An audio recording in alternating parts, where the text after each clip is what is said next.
বিসমিল্লাহির রহমানির রহিম। আসসালামু আলাইকুম এভরিওয়ান।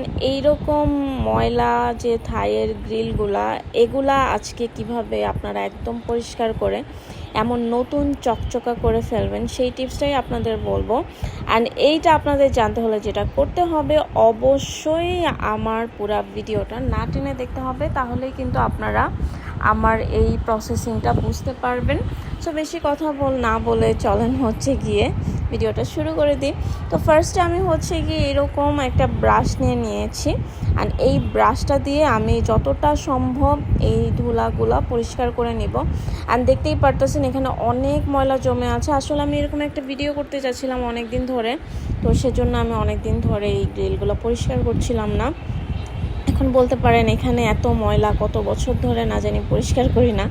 ব্যাপারটা আসলে এরকম না, মূলত কিছুদিন আগে আমাদের রুমে এসি লাগানো হয়েছিল, তো ওখান থেকে যখন ড্রিল করা হয়েছে ওখানকারই 70% ময়লা এখানে ভাই। ওকে, তো যাই হোক, সব মিলায় তো আমি ভাবছিলাম যে এটা যখন ক্লিন করব আমি ভিডিওটা করব। তো ফার্স্টে আপনারা যতটা সম্ভব এই ব্রাশ দিয়ে গিয়ে এই ময়লাগুলো তুলে নেবেন, তাহলে সুবিধা হবে। কারণ আমি এর পরবর্তীতে যে প্রসেসিংটা করব সেখানে আসলে এত ময়লা তো আসলে অ্যাবজর্ব করানোটা সম্ভব হবে না। তো এই জন্য আপনাদেরকে এটা দিয়ে গিয়ে আগে যতটা সম্ভব আপনারা করে নেবেন।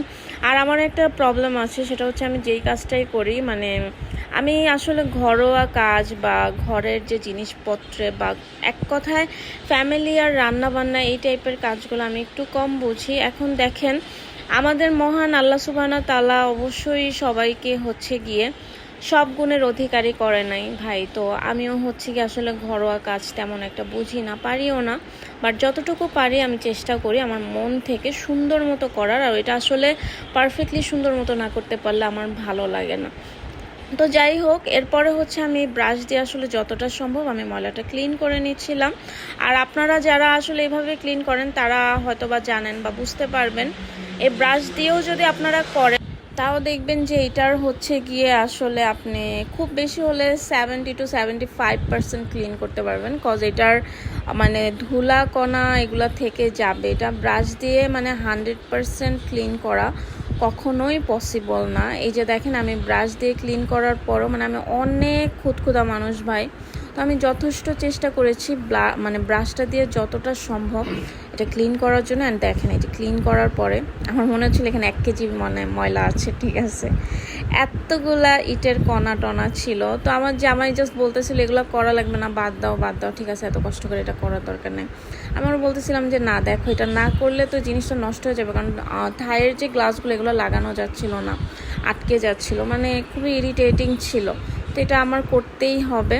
তো এরপরে আমি ব্রাশ দিয়ে যতটা করার করে এরপরে দেখেন আমি এখানে আটা নিয়েছি, পানি নিয়েছি আর তেল নিয়েছি। এইটা দিয়ে আমি আমার বাকি কাজটা করব। ফার্স্টে আপনারা পানি দিয়ে এটা গোলায় নেবেন, তারপরে তেল নিয়ে নেবেন। এটা আপনাদের ইচ্ছা মতো, সরিষার তেলটা নিলে আমার মনে হয় বেশি ভালো হয়। তারপরে এরকম একটা ডো বানায়, তারপরে আপনারা এই যে দেখেন, আমি অলরেডি ক্লিপস নিতে ভুলে গিয়েছিলাম ফার্স্টে। তো দেখেন, এটা অলরেডি অনেকটা ময়লা আমি অ্যাবজর্ব করিয়েছি, ঠিক আছে।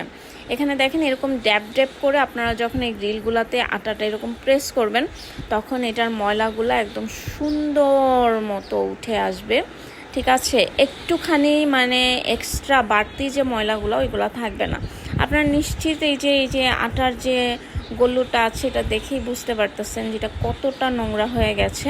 আর আমাদের আসলে 2 রুমেরই এই গ্রিলগুলোর অবস্থা খুবই বাজে ছিল। এই যে দেখেন, এরকম করে আমি 3টা গোল্লা ফেলিয়েছি। এরপরে দেখেন এই যে আমাদের যে এই যে গ্রিলটা, এটা একদম পুরা নতুনের মতো চকচকা হয়ে গিয়েছিল, ঠিক আছে। বিফোর আফটার আপনারা নিজেরাই দেখেন। সো এটা আপনারা অবশ্যই অ্যাপ্লাই করবেন। অ্যান্ড যারা আমার ভিডিওটা দেখছেন তারা অবশ্যই আমার পেজে একটা লাইক দিবেন। অ্যান্ড ইউটিউব থেকে যারা দেখছেন তারা আমার চ্যানেলটা একটা সাবস্ক্রাইব করে দেবেন। তো দেখা হবে নেক্সট ব্লগে। আল্লাহ হাফেজ।